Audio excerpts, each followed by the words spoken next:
Nós vamos ler, irmãos, Daniel capítulo 9, o primeiro e o segundo versículo. Vamos meditar nos dois primeiros versículos da palavra do Senhor, neste capítulo. Daniel capítulo 9, o primeiro e o segundo versículo. Diz a Escritura, meus irmãos, da palavra do Senhor.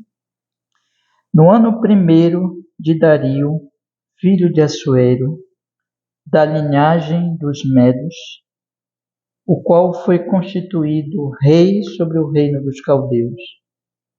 No primeiro ano do seu reinado, eu, Daniel, entendi pelos livros que o número dos anos de que falara o Senhor ao profeta Jeremias, em que havia de cumprir-se as desolações de Jerusalém, era de 70 anos. Amém. Vamos orar, meus irmãos. Senhor, nós vamos, com a sua misericórdia e graça, iniciar hoje o estudo deste capítulo, Senhor, impressionante. E nós queremos pedir que o Senhor nos ensine, que o Espírito Santo nos acompanhe, me ajude como pregador, para que eu venha falar a verdade, Senhor. Abra para nós a compreensão do texto e abençoe a cada um de nós. Que o Senhor nos faça conhecer a sua verdade, expressa nesses versículos, Senhor, ao longo dessas exposições. A nós que estamos aqui e aos que estiverem nas próximas exposições, se o Senhor permitir, que o Senhor traga mais pessoas, inclusive. Que o Senhor fale conosco, nos edifique hoje e esse estudo inteiro, em nome de Jesus, com perdão dos nossos pecados. Amém e amém. Pode sentar, meus irmãos. Pode sentar. Semana passada, meus irmãos, nós fiz com vocês uma pequena introdução a este capítulo. Nós procurei mostrar para os irmãos a importância dele. E eu falei para vocês aqui que existe uma sequência, mostrei para vocês que existe uma sequência de eventos aqui que esse capítulo narra.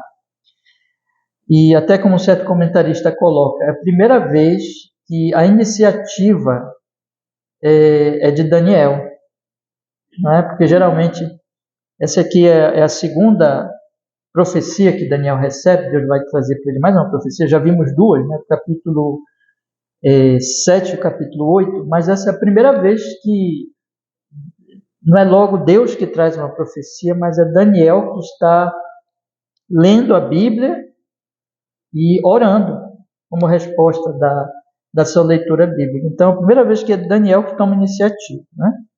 Mas, na verdade, não é Daniel tomando a iniciativa, é Deus movendo o coração de Daniel. Sempre é Deus. Mas aqui, Daniel, ele começa. E o texto ele se divide em 3 partes, irmãos, muito interessante. A primeira parte é exatamente essa aqui que nós vamos estudar hoje, versículo 1 e versículo 2, quando Daniel, ele medita, ele estuda a Bíblia que ele tinha no tempo dele, né? Ele não tinha, por exemplo, todo o livro de Daniel e nem outros profetas que vieram depois dele, nem o Novo Testamento. Então, ele tinha uma boa parte já das escrituras, profetas, por exemplo, ele tinha o profeta Jeremias, ele mesmo cita aqui. Então, a primeira parte, ele está estudando a Bíblia, ele está meditando na Bíblia, e ele chega a uma conclusão no seu estudo, na sua meditação. E aí, por causa desta conclusão, aí vem a segunda parte. O que Daniel faz? Daniel, naturalmente, isso é muito natural na Bíblia, Daniel começa a orar, baseado na sua conclusão. E aí Daniel faz uma oração maravilhosa, linda, bíblica, baseada no que ele conhecia de Deus, baseada na aliança. E aí, irmãos, enquanto ele está orando, Deus responde e envia o seu anjo. E aí é a terceira parte. O anjo ele traz para Daniel mais informações do que as que ele tinha até aqui. Então nós temos essas 3 partes. Aí eu falei para vocês que esse capítulo é exatamente tão importante, tão precioso, por causa dessas 3 partes, que mostra o Daniel que era um homem extremamente ocupado, um político importante do reino, tanto da Babilônia como agora da Pérsia, mas que ele era um homem que tinha tempo para Deus. Tinha tempo para orar, tinha tempo para meditar, e mostra como ele era uma pessoa que não era isolada, como nós falamos semana passada, mas não era isolada dos reinos, não era alguém que considerava errado atuar na Babilônia ou na Pérsia, muito ao contrário, ele era um homem atuante, mas ele não era um homem dos reinos, ele era um homem que pertencia ao reino dos céus, e que ele estava ali apenas representando o reino de Deus. E era um homem de oração, que orava, e aí nós vimos aqui como a oração, ela responde, ela vem exatamente da meditação. E como Deus responde às nossas orações. Como ele vem, isso o capítulo mostra também, no socorro de Daniel e em nosso socorro. Então nós vimos essas coisas, irmãos, e mostramos aqui a importância desse capítulo na semana passada. Hoje, então, eu quero começar a olhar com vocês a primeira parte, exatamente a parte em que Daniel, ele medita, Daniel, ele lê as Escrituras e ele chega, então, a essa conclusão que nós temos aqui no verso 1º e no verso 2º, irmãos. E esse trecho aqui, ele é tão importante exatamente pelo que nós destacamos já semana passada. O quê? Daniel, apesar de ser um homem que nós podemos dizer que, num certo sentido, ele é um homem do mundo, ele é um homem que pertence a uma sociedade, ele é um político, ele é uma pessoa importante, ele é um homem de grande atuação nos governos. E nesse sentido, então, ele está no mundo, ele está trabalhando no mundo, mas ele, então, medita. Ele tira tempo para as Escrituras, ele tira tempo para Deus. E aqui nós temos, irmãos, exatamente que, na medida que ele vai meditando, acontece algumas coisas com ele. E nessa sua meditação, ele sabe relacionar a meditação dele com a própria atuação dele neste mundo. A meditação de Daniel, é interessante uma coisa aqui, que nós vamos observar nesses 2 pequenos versículos, que Daniel, ele é um homem que atua na sociedade, que está presente, está trabalhando, está ali participando do governo, mas sem o mesmo coração das pessoas pagãs. Ele tem outro coração. No entanto, irmãos, quando ele então está atuando e com esse outro coração, mas atuando, ele tira tempo para as Escrituras, ele medita nas Escrituras. Aí o que ele faz? Ele volta para a história, ele volta para a realidade histórica que ele está vivendo naquele momento. Ou seja, ele pega as Escrituras e aplica a sua vida, aplica o seu momento ali histórico. Ele é uma pessoa, então, que é interessante esse movimento no coração de Daniel. Ele atua no mundo, mas ele não é do mundo no seu coração. Ele atua no mundo, mas ele vai às Escrituras, tira tempo para Deus, porque o coração dele não está no mundo, não está nos ídolos do mundo, mas está no Senhor. Então ele vai às Escrituras, medita nas Escrituras. Aí depois ele volta para o mundo no seu coração, na sua mente, para atuar no mundo conforme as Escrituras. Esse é o movimento. Eu queria que vocês pensassem nisso, tá? Então ele não é isolacionista, ele está atuando, mas o coração dele não pertence ao mundo, como as outras pessoas que vivem neste mundo. Ele, portanto, por causa disso, vai à Bíblia, mas aí ele volta para o mundo com o coração cheio de Bíblia, cheio da palavra de Deus. E ele vai atuar, então, conforme esse coração cheio da palavra de Deus. E meus irmãos, eu não preciso dizer muita coisa, né, para vocês pensarem comigo como isso é importante. Porque nós somos pessoas também deste mundo, no certo sentido, nós somos cidadãos de Belém, nós somos cidadãos do Brasil, nós temos uma nacionalidade, Deus nos colocou aqui nesse país, nesse estado, nessa grande cidade. Belém é uma grande cidade. E nós estamos aqui para agir também, trabalhar, nos envolvermos nessa cidade, estarmos atuantes nesta cidade, mas não com o coração das pessoas da cidade, mas com o coração adorador, com o coração em Deus. E se isso é verdade, nós vamos achar tempo para Deus. Nós vamos achar tempo para todos os dias, como Daniel fazia, meditar nas Escrituras e orar. e buscar o Senhor. E nós vamos, fazendo isso, ser preparados, o nosso coração vai sendo preparado para que então nós voltemos às nossas atuações depois desse tempo para Deus, nós voltemos às nossas atuações com o coração cheio das Escrituras, cheio da Palavra de Deus, para atuarmos nesse mundo de forma bíblica, de forma conforme a Palavra de Deus. Nós vamos olhar para o que está acontecendo na nossa família, para o que está acontecendo nas nossas vizinhanças, para o que está acontecendo no nosso bairro, na nossa cidade, no nosso país e no mundo inteiro. Nós vamos olhar para todas as crises e para todas as coisas que a nós chega notícia pelos jornais, pela internet, pelos meios de comunicação. Nós vamos olhar para isso com um coração iluminado pela Palavra de Deus e vamos aplicando, irmãos. A vida cristã é uma vida muito prática, é uma vida muito de você aprender e viver, aprender e atuar nesse mundo conforme Deus. E é isso que Jesus Cristo diz, que é ser sal da terra e é ser luz do mundo. Quando você pega as bem-aventuranças, você vê Jesus primeiro dizendo assim: como é o coração do homem bem-aventurado, do homem abençoado, do homem feliz, da mulher e do homem feliz, o quê? Em primeiro lugar, eles são humildes de espírito. Eles buscam a Deus, eles choram por seus pecados, eles aprendem a misericórdia de Deus, a graça de Deus, e aí eles vão se tornando misericordiosos. Eles têm fome e sede de justiça, eles têm fome e sede da palavra de Deus, eles buscam, eles tiram tempo para Deus, e eles então, Jesus vai dizer, vão ser diferentes deste mundo, tanto que Jesus disse, eles vão ser perseguidos. Por quê? A vida deles é diferente do mundo. Então Jesus diz também, bem-aventurados vós quando fordes perseguidos por causa de mim, por causa do meu nome.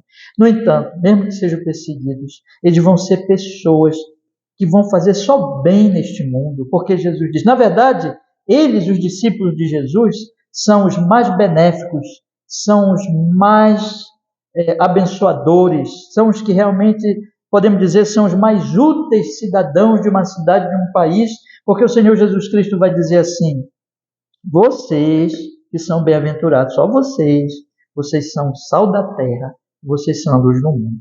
Vocês, e só vocês salgam o ambiente de vocês dão sabor ao ambiente de vocês iluminam, vocês são luzeiros, vocês trazem luz, vocês trazem conhecimento. Irmãos, isso é a igreja de Deus. A igreja de Deus é uma embaixada da glória do céu que está no mundo. O apóstolo Paulo diz, é coluna e baluarte da verdade, é luzeiro de Deus, é um farol que deve brilhar. E isso que nós temos que guardar no nosso coração. Não devemos ser pessoas simplesmente do mundo. Está muito longe de nós sermos pessoas que o nosso coração deve estar muito longe de nós, na medida que nós entendemos isso.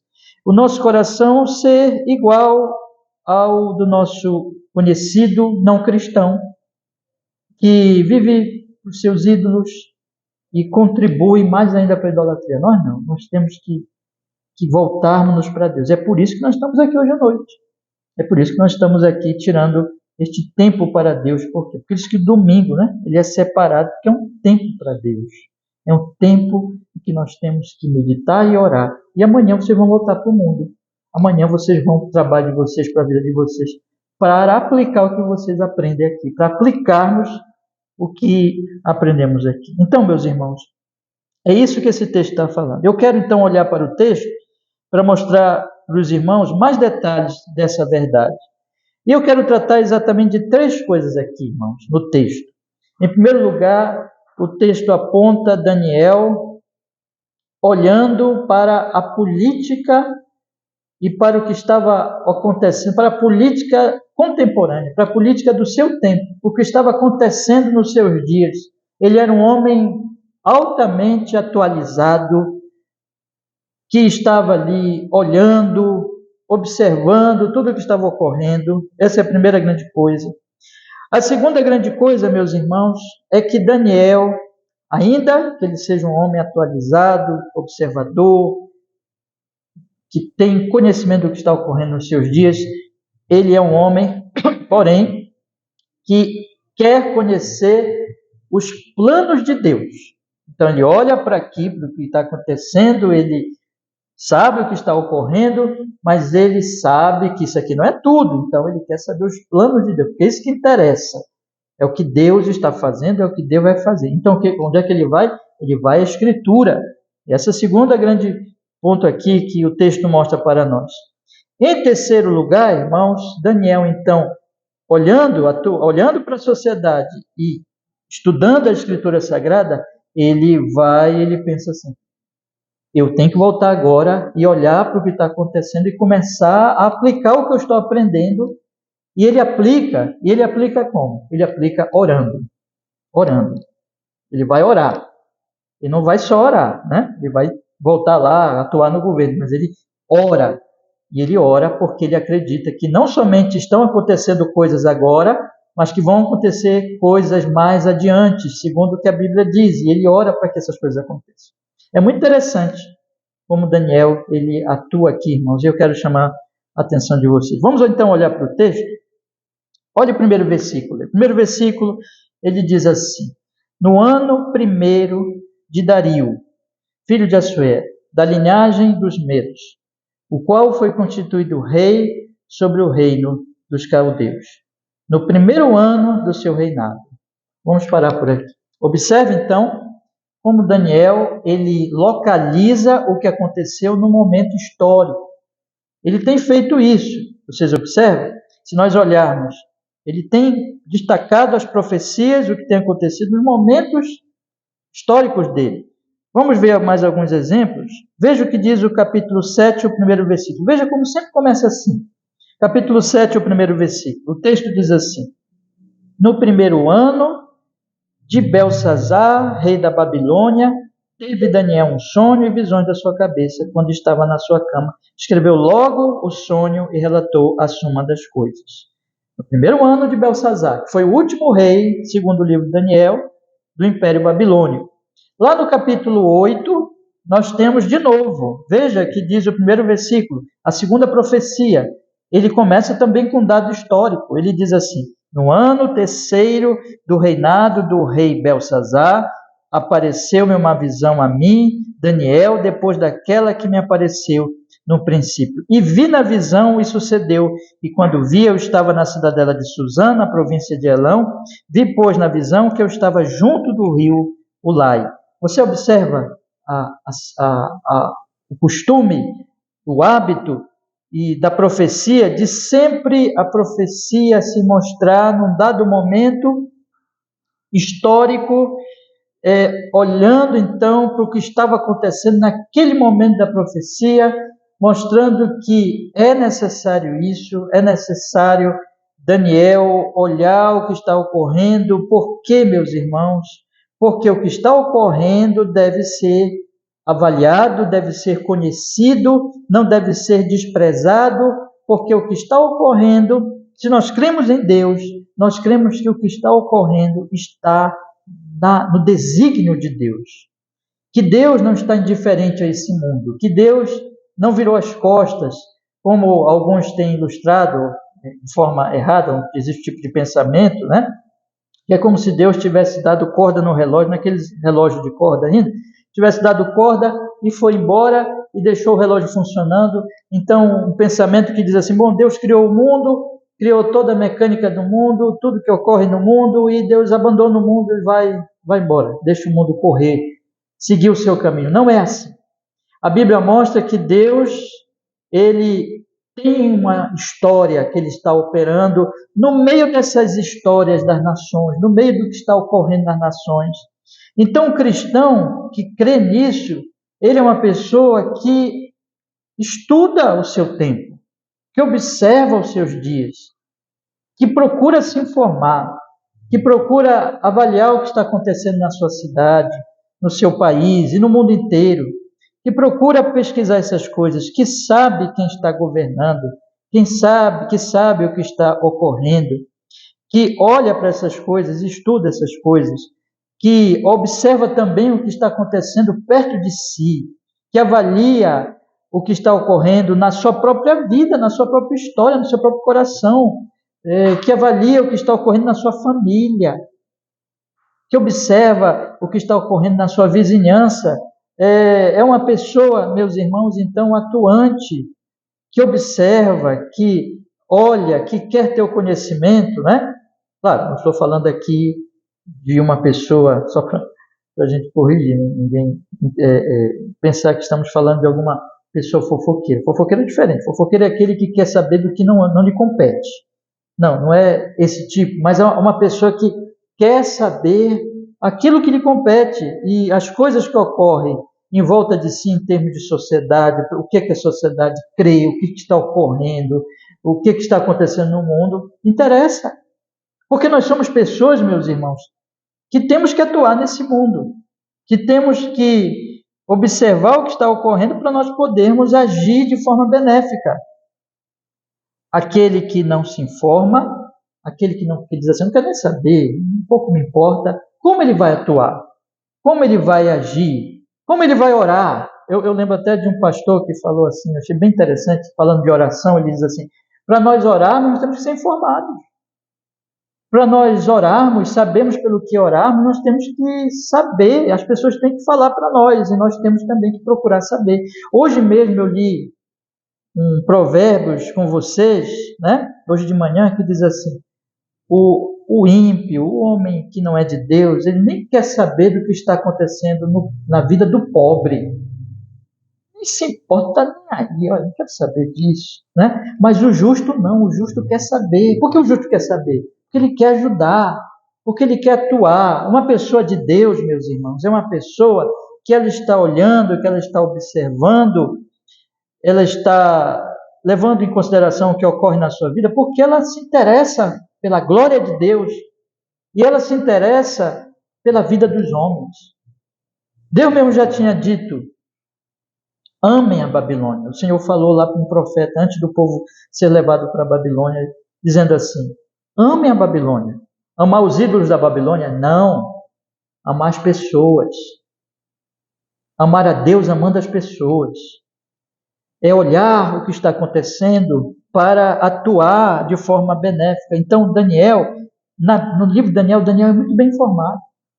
Daniel procurava saber das coisas, procurava entender o que estava acontecendo. E você estude, nós passamos aqui mais de ano estudando a primeira parte, que é a parte histórica do livro, e você vê um Daniel atuante, informado, que quer ajudar os... O livro já começa assim, né? Que ele, lá no capítulo 1, é um Daniel que está estudando a cultura dos caldeus, que se torna um perito, um homem, junto com seus amigos, os 3 amigos, ele se torna o mais competente sábio da Babilônia, alguém que conhecia tudo ali da Babilônia, a cultura babilônica. E ele então vai atuar, ele vai observar, quando o rei manda matar os magos, ele quer saber o que está acontecendo, ele se informa e ele vai atuar. Irmãos, a história é o palco de Deus, podemos dizer assim, no certo sentido, onde Deus está atuando e nós temos que olhar com um olhar cristão, amoroso, misericordioso, sabendo que o mundo, que as pessoas são a imagem de Deus, são seres que nós temos que amar, seres humanos, nosso próximo, e nós temos que nos interessar pelos sofrimentos, pelas dores, pelas coisas boas, pelo que está acontecendo. E não temos que ser pessoas indiferentes. Então o texto diz, no ano 1º de Dario, filho de Assuero, na linhagem dos Medos, o qual foi constituído rei sobre o reino dos caldeus. Ele coloca o ano, como ele tem posto lá na profecia do capítulo 7, primeiro ano, na profecia do capítulo 8, terceiro ano de Belsazar, né? E agora, primeiro ano de Dario, que é o rei já do Império Persa. Ele diz, o primeiro ano, e este rei foi constituído rei da Babilônia, diz aqui o texto, rei dos caldeus, ainda que ele fosse persa, medo, né? E veja, a palavra de Deus está colocando aqui, irmãos, essas informações históricas. Ele olha para isso, ele conhece isso. Dario, olhando para o que o livro de Daniel nos informa, para o que a história tem descoberto, né? Talvez Dario fosse o próprio Ciro, ou Dario seja um representante de Ciro na Babilônia. Mas isso não é tão importante para nós sabermos. O mais importante é nós observarmos como Daniel estava informado ali do que ocorria. Então, irmãos, ele foi constituído rei sobre o reino dos caldeus, no primeiro ano do seu reinado. Veja que Daniel observa este fato. As coisas mudaram. Babilônia passou. Babilônia não existe mais. Nabucodonosor já morreu há muitos anos, e Daniel serviu Nabucodonosor por muito tempo. O Belsazar também, lembra da profecia lá do capítulo 5, quando ele estava profanando o templo, e ele viu uma mão escrevendo na parede, lembra disso? Daniel interpretou. A profecia se cumpriu sobre ele, e ele foi morto naquele mesmo dia, naquela mesma noite em que ele profanou as coisas do templo de Deus. Então isso já passou. Aí Daniel fica observando. Daniel, ele passa para o outro governo, para o outro império, porque ele era um homem tão atuante, nós podemos entender assim, tão habilidoso, tão respeitado, que ele passa agora para o governo de Dario, ou de Ciro, né? E aí, meus irmãos, ele está localizando e dizendo assim, veja que detalhe importante que eu tenho que notar, que eu tenho que observar. Caiu um governo, vem outro. Caiu um imperador, vem outro imperador. E ele observa isso. Ele analisa isso, ele está informado sobre isso. E logo em seguida eu vou mostrar para os irmãos como essa informação dele, como essa observação dele do que está acontecendo na política do império, dos impérios, na verdade, porque já que é um império, está vindo outro império, faz com que ele leia a Escritura pensando nisso. Será que o que está acontecendo na sociedade, nos governos, nosso país, nós podemos avaliar, observar e trazer para a Escritura? Sim, meus irmãos.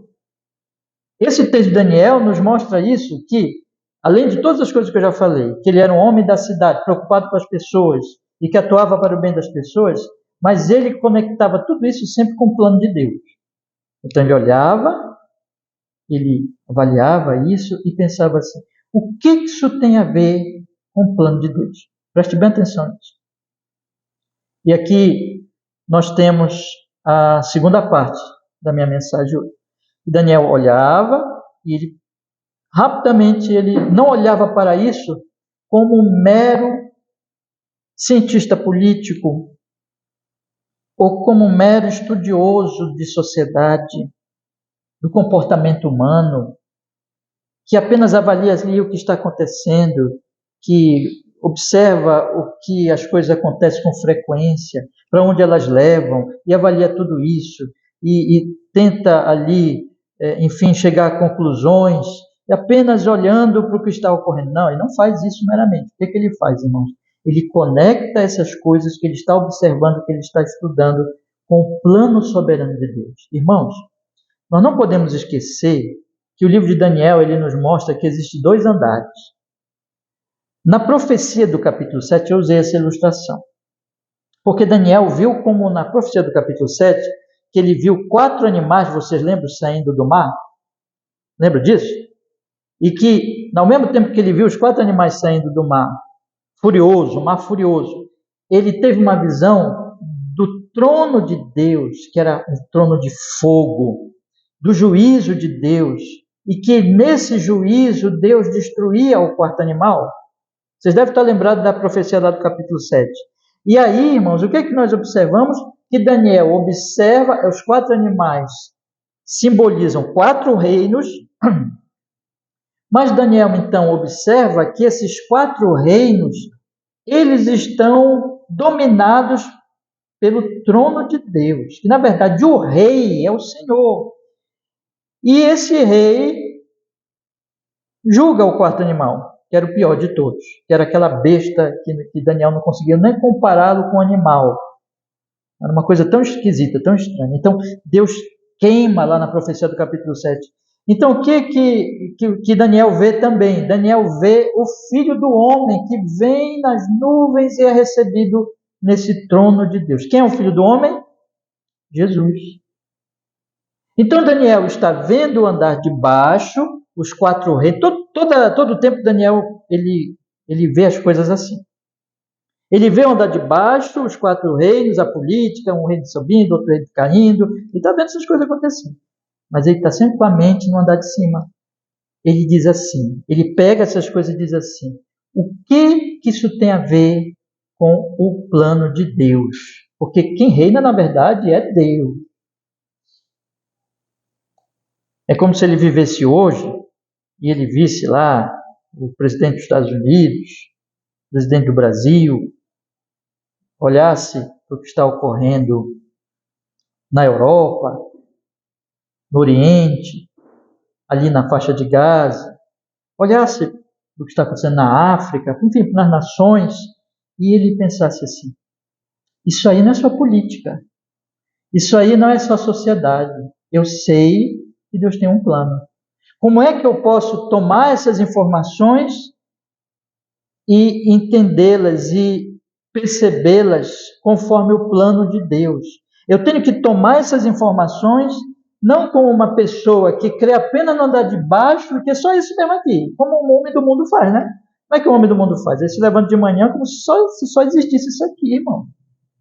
Ele vai lá, toma o cafezinho dele, sai para trabalhar, volta à noite, como se só isso aqui existisse. Aí, fim de semana, ele vai para as festinhas, para as diversões dele, só tem isso aqui. Aí vive como um homem do andar de baixo. Irmãos, nós cristãos não podemos ser assim. Nós somos pessoas que acreditamos que existe um Deus, que existe um rei. Então Daniel, ele toma tudo isso e ele pergunta, o que isso tem a ver com o andar de cima? O que o andar de cima diz para mim sobre o que está ocorrendo hoje? Sobre o fato de que Nabucodonosor já passou, Belsazar já passou e agora está reinando Dario sobre os caldeus. O que o andar de cima pode me informar sobre o que está acontecendo? Você percebe a mente dele? Por isso que o texto diz assim, vamos ler agora o versículo 1 e o versículo 2, que eu quero chamar a atenção dos irmãos aqui. Veja, a palavra de Deus diz assim, no ano 1º de Dario, filho de Assuero, da linhagem dos Medos, o qual foi constituído rei sobre o reino dos caldeus. No 1º ano do seu reinado, ele enfatiza isso, porque é um ano de entronização, que ele foi elevado ao reinado. Aí ele diz assim, eu, Daniel, entendi pelos livros que o número dos anos de que falara o Senhor ao profeta Jeremias, em que havia de cumprir-se as desolações de Jerusalém, era de 70 anos. 70 anos. Olha a mente de Daniel como funciona. Ele olha para isso e ele vai então estudar a Bíblia. Ele vai investigar os profetas. Ele vai ler Jeremias. E o que ele lê em Jeremias, meus irmãos? Ele lê isso aqui, olha. Abra comigo agora em Jeremias, capítulo 25. Jeremias, capítulo 25. Versículo 12. Jeremias, capítulo 25, versículo 12. Olha o que Daniel lê. Jeremias, capítulo 25, versículo 12. Daniel está falando assim, no 1º ano do seu reinado, eu entendi pelos livros que o número dos anos que falara o Senhor ao profeta Jeremias. Então ele está lendo isso aqui, aí lá no versículo 12, do capítulo 25 de Jeremias, diz assim a escritura, acontecerá, porém, que quando se cumprirem os 70 anos, visitarei o rei da Babilônia, e esta nação, diz o Senhor,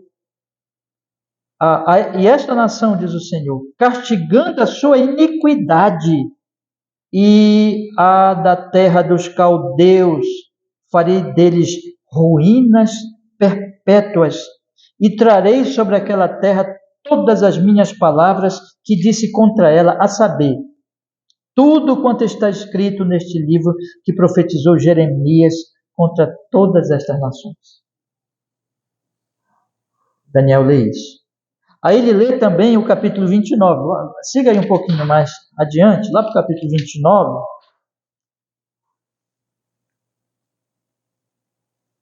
Versículo 10. Jeremias ainda, tá? E ele lê isso aqui, olha. Porque assim diz o Senhor, certamente que passados 70 anos em Babilônia, vos visitarei e cumprirei sobre vós a minha boa palavra, tornando a trazer-vos a este lugar. Então ele lê esse texto e diz assim, que Deus prometeu trazer juízo sobre a Babilônia. Primeira coisa. Depois ele lê que Deus vai visitar o seu povo. Diz o texto, certamente que passados 70 anos, vos visitarei, cumprirei sobre vós a minha boa palavra, tornando a trazer-vos a este lugar. Ou seja, quem foi que tirou o povo de Jerusalém? A Babilônia. Que trouxe, inclusive, Daniel. E o que aconteceu com Jerusalém? Jerusalém foi assolada. O próprio Daniel, ele diz, cumprir-se-á as desolações de Jerusalém. Jerusalém estava destruída. Quem destruiu Jerusalém? Babilônia. E Daniel vê e lê, ei, Deus vai destruir a Babilônia. E aí Daniel olha e pensa assim, Nabucodonosor já morreu. A Babilônia caiu. Belsazar morreu. A Babilônia caiu. Quem é que está agora reinando? Dario, ou Ciro. Ele vai avaliando os fatos históricos pela profecia. Então ele conclui, em primeiro lugar, cumpriu-se a profecia. Qual foi a profecia que se cumpriu? Caiu Babilônia. Você está entendendo como ele está raciocinando? Mas tem outro lado da profecia. Qual é o outro lado da profecia? Que não somente a Babilônia iria cair, mas Deus iria visitar o seu povo, os judeus, Israel. E ele iria trazê-los a este lugar. Lá no versículo 11 diz, porque eu bem sei os pensamentos que tenho a vosso respeito, diz o Senhor. Isso é lindo, meus irmãos. Pensamentos de paz e não de mal, para vos dar o fim que esperais. Deus está dizendo, eu vou trazer o meu povo de volta para Jerusalém. Eu vou restaurar Jerusalém. E Daniel olha, e Daniel vê assim, já aconteceu a primeira parte da profecia. Babilônia caiu. O rei da Babilônia morreu. A segunda parte ainda não aconteceu. Ele vê no texto que são 70 anos que se cumpriria. O profeta Jeremias diz 70 anos. Ele faz as contas e ele chega à conclusão, está perto. É um homem que está olhando a história, está avaliando a história pela profecia. É assim a Daniel, irmãos. E ele então faz o cálculo. Esse cálculo aqui, é difícil a gente saber exatamente que 70 anos é esse. Os estudiosos vão variar nas opiniões. Alguns vão dizer, por exemplo, que foi de Daniel ter sido trazido, né? Começa a contar esses 70 anos. Mas, meus irmãos, isso não é tão importante. Porque a importância aqui, muito mais do que a precisão do tempo, 70 anos, a importância é teológica. A importância é doutrinária. É Deus dizendo assim, eu vou trazer o meu povo. E Deus tinha já cumprido a primeira parte. E qual é a parte? Ele destruiu Babilônia, mas a segunda parte ainda não tinha acontecido. Então Daniel, ele olha, ele traz, irmãos, o fato histórico, ele olha e diz assim, agora eu estou observando que a primeira parte da profecia se cumpriu.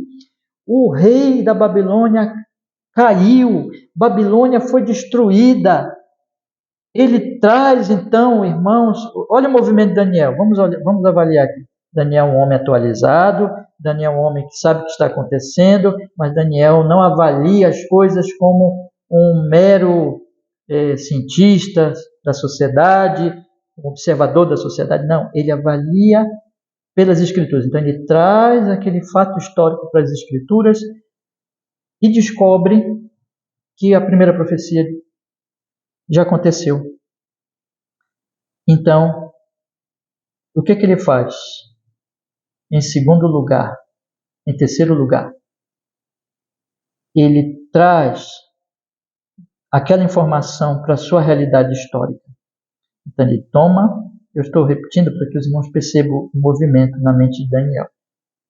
Ele, em primeiro lugar, ele avalia o que está acontecendo. Em segundo lugar, ele traz o que está acontecendo para as Escrituras. E ele descobre duas coisas, que uma profecia já se cumpriu e a outra está por se cumprir. E então, em terceiro lugar, o que ele faz, irmão? Ele volta para a sociedade dizendo assim, como eu posso aplicar este conhecimento das Escrituras para o que está acontecendo hoje? Aí ele diz, já sei o que eu preciso fazer. Em primeiro lugar, eu tenho que orar. Isso é muito importante. Eu tenho que orar. Por quê? Porque está faltando a segunda profecia. Está faltando a segunda profecia. Jerusalém ainda está desolada. O povo ainda está exilado, espalhado por toda a terra. O povo da aliança ainda está curtindo o sofrimento por causa dos seus pecados. Então eu tenho que ir ao Senhor e pedir a Ele, clamar a Ele, me humilhar diante dEle, com jejum e oração, pedindo ao Senhor, cumpra a sua promessa, cumpra a sua profecia. Tenha misericórdia, Senhor, e traga de novo o povo para Jerusalém. Como o Senhor prometeu lá em Jeremias, capítulo 29, versículo 10. Ainda que o Daniel não tivesse essas referências, né? Mas o Senhor prometeu no profeta Jeremias, lá naquele texto, Senhor, cumpre a sua promessa. E ele percebe mais uma coisa, irmãos, que nós vamos começar a estudar semana que vem. Nós vamos entrar na oração dele. Ele percebe mais uma coisa. Ele percebe que tudo o que está acontecendo com o povo de Deus, e todo aquele sofrimento, todo aquele exílio, toda aquela dispersão e a morte de tantas pessoas da geração anterior, da sua própria geração, foi por causa do pecado. Foi por causa do pecado. Daniel avalia tudo pela lei de Deus, pelas Escrituras, pela profecia. Ele não só lembra de Jeremias, ele lembra de todos os profetas anteriores. E ele lembra especialmente, sabe de quem, irmãos? De Moisés. Nós vamos ver como na oração dele, ele está com a mente na lei de Moisés. Ele lembra daquele grande capítulo que nós acabamos de estudar agora quarta-feira no culto de oração, capítulo 28 de Deuteronômio. O que diz o capítulo 28 de Deuteronômio? As bênçãos da aliança e as maldições da aliança. Ele tem esse capítulo na sua cabeça também, na sua mente. Ele não tem somente Jeremias 25, Jeremias 29, mas ele tem Deuteronômio 28. E ele vai orar, irmãos, sabendo que por que o povo de Deus está sofrendo, está exilado, porque eles quebraram a aliança. Porque eles desobedeceram ao Senhor, não ouviram os seus profetas. E mais, quando veio o sofrimento, eles não se arrependeram. Eles não se arrependeram. Eles não se humilharam. Veio o sofrimento, veio o exílio, e eles continuaram indiferentes aos seus pecados. O que eu quero chamar a atenção de meus irmãos, então, para isso, e ele então ora. Ele ora, se colocando no lugar do povo, pedindo perdão, se arrependendo no lugar do povo, pedindo, Senhor, perdoa os pecados do teu povo, tenha misericórdia. Ele lembra que na aliança está a lei e a maldição, mas também está a misericórdia. Misericórdia. E Deus promete também que se o povo se arrepender, Ele vai perdoar. E Ele vai salvar o seu povo. E Daniel é incrível, irmão. Eu quero chamar a atenção de vocês para isso. Toda a ação de Daniel é bíblica, é escriturística, é segundo a profecia dos profetas anteriores. Ele não pensa como homem do mundo, ele não age como uma pessoa do mundo, ele age como um homem de Deus. E o que é um homem de Deus? O que é uma mulher de Deus? É uma pessoa que pensa conforme a Bíblia, que pensa conforme a profecia, que a mente dela está cheia da palavra de Deus.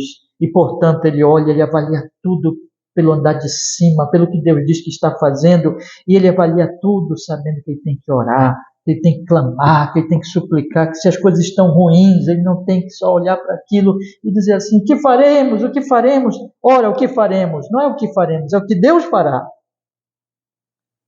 É o que o Senhor prometeu que fará. E eu tenho que ir a Ele, clamar a Ele, porque a primeira coisa que o crente, que o homem de Deus, que a mulher de Deus tem que fazer é orar. É orar. Como já até citei algumas vezes, um irmão, um amigo, quando eu tinha, né? Agora até faz tempo que não vejo esse irmão, mas quando eu tinha conversas com ele sobre algum assunto e falava, irmão, temos isso aqui a resolver. E ele sempre dizia, pastor, vamos orar. Vamos orar. Porque, irmãos, é isso.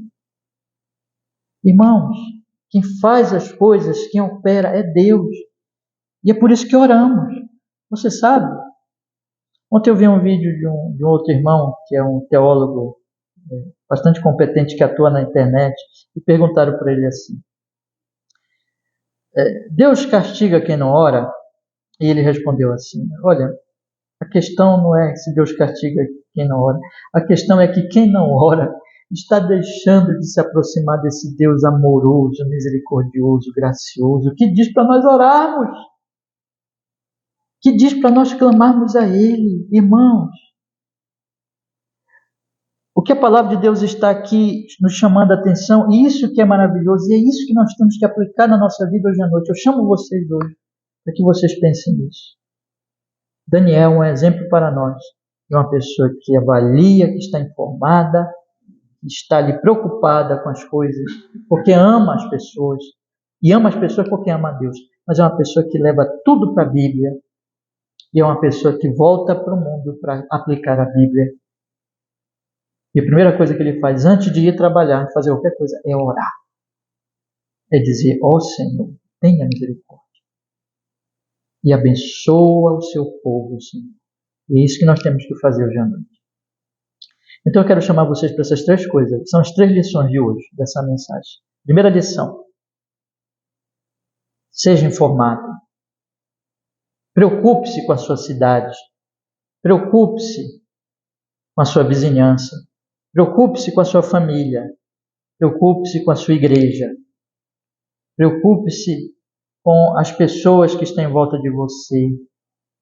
Pense nos sofrimentos delas, nas dores delas, nos que está ocorrendo. Pense na desolação de Jerusalém. Pense no estado do mundo. Procure observar o que está acontecendo com os pobres, com os aflitos, com os angustiados. O que está acontecendo, por exemplo, com a faixa de Gaza, com as pessoas que estão morrendo lá, as crianças que estão morrendo lá, com os reféns também, palestinos que estão morrendo, com os reféns de Israel, que estão na mão do grupo terrorista. Só para dar um exemplo. Pense no que está acontecendo na África, a perseguição dos cristãos lá na África. Pense na guerra da Ucrânia, mas pense também no seu país, na violência que nós vivemos. Pense no estado da igreja, como a igreja está fria, sem um coração ardendo por Deus, cheia de ídolos. Veja Jerusalém desolada, veja o estado das coisas. Ame essas pessoas. Então tome tudo isso, e a segunda lição, o que você tem que fazer? Vá à Escritura, medite na palavra de Deus todos os dias, dizendo assim, Senhor, o que eu posso fazer em relação a isso, Senhor? Qual o plano do andar de cima? O que o Senhor está planejando fazer? O que o Senhor diz que vai fazer? Quais as suas promessas? Qual a sua profecia? O que o Senhor diz que vai realizar? Irmãos, encha a sua mente com a palavra de Deus todos os dias. Medite. E quando você estiver com a mente cheia, isso é um processo, a gente vai crescendo nisso, irmão. Daniel não alcançou isso de uma vez por outra, ele era um homem que todos os dias, lembra que a Bíblia diz? Lá no capítulo 5, todos os dias, capítulo 5 ou 6, agora confundiu aqui a cabeça, mas todos os dias ele ia e orava 3 vezes por dia, com a janela aberta para Jerusalém. E com certeza ele não só orava, mas ele lia os profetas, ele meditava. Então, encha sua mente com a palavra de Deus. Você precisa olhar o mundo, você precisa olhar a sociedade, a sua família, não como uma pessoa pagã, não pensando como todo mundo pensa, porque todo mundo, mano, o pensamento de todo mundo é idolátrico, é cheio de ódio, é cheio de rancor, é cheio de orgulho. Não, meus irmãos, bem-aventurados são aqueles que entendem que os bem-aventurados são os humildes de espírito, são os que choram pelos seus pecados e pelos pecados dos outros, são os que oram pelos inimigos, são aqueles que passam a ter uma mente de Cristo. A nossa mente é a mente de Cristo. E nós vamos construindo uma mente de Cristo, uma mente cristã, na medida que nós meditamos na palavra de Deus diariamente e dominicalmente estamos aqui ouvindo a pregação. Estamos aqui entendendo cada vez mais as coisas de Deus, os planos de Deus. É por isso que a nossa mente é um depósito. Então, em segundo lugar, traga tudo para a palavra de Deus. E em terceiro lugar, quando você tiver entendido as coisas e essa compreensão ela vai melhorando, ore, ore, clame aos céus. Primeira coisa, antes de fazer qualquer coisa, ore, clame aos céus, pedindo, ó Deus, tenha misericórdia de nós. Arrependa-se dos seus pecados, confesse os seus pecados, ore pelos pecados dos outros, ore pelos pecados da igreja, ore pelos pecados que você vê na sociedade, peça que Deus tenha misericórdia, ore, clame, irmãos. Então, vá atuar na sociedade conforme a palavra de Deus. Essa é a lição que nós temos para essa noite. E nós vamos, com a graça de Deus, continuar estudando esse capítulo maravilhoso. E tudo que eu peço a vocês é que pensem, meditem e orem por esses estudos para que Deus nos abençoe mais e mais. Amém? Vamos orar. Vamos pedir que Ele nos abençoe nesta noite. Amado Senhor, nós estivemos aqui nessa noite preciosa do seu dia santo, estudando estes 2 versículos preciosíssimos, valiosos, pedindo, Senhor, agora por nós, que apliques tudo que ouvimos aqui, que seja a sua palavra verdadeira, santa, justa, a nossa vida, Senhor, e a vida da nossa querida igreja. Ó Senhor, que o Senhor nos leve mais e mais a olharmos este mundo, a nos preocuparmos com o mundo, com as dores, com o sofrimento dos outros, amarmos as pessoas, a nos preocuparmos com o amor cristão, por amar a Ti, com as dores do mundo e do seu povo. Que nós levemos tudo às Escrituras, que nós avaliemos tudo, meditando, pensando, procurando respostas na Bíblia, clamando por isso, e então possamos orar e atuar, orar pedindo sua graça, sua misericórdia, nos arrependendo diante de Ti, que nós temos que continuar nos arrependendo, e orando, pedindo sua graça sobre a igreja e sobre o mundo, e atuando neste mundo com os seus servos, que amanhã, segunda-feira, que nós aprendemos aqui hoje, nós possamos, essa semana, orar muito, meditar muito e atuar conforme temos aprendido já. Oh Deus, abençoa a nossa querida igreja, fortaleça, aviva a sua obra entre nós e que o Senhor nos use para que o Evangelho Santo chegue a muitos corações, salve muitas almas, para o seu louvor, honra e glória, Senhor. Nós pedimos assim, Jesus, e abençoa a sua igreja em toda a terra. Que assim seja. Amém e amém. Deus nos abençoe em Cristo. Amém, meus irmãos. Vamos ler o trecho, irmãos, da Confissão de Fé. Convido vocês a lerem comigo o trechozinho aí da nossa Confissão de Fé. Tá bom? Ponto 9. Vamos ver.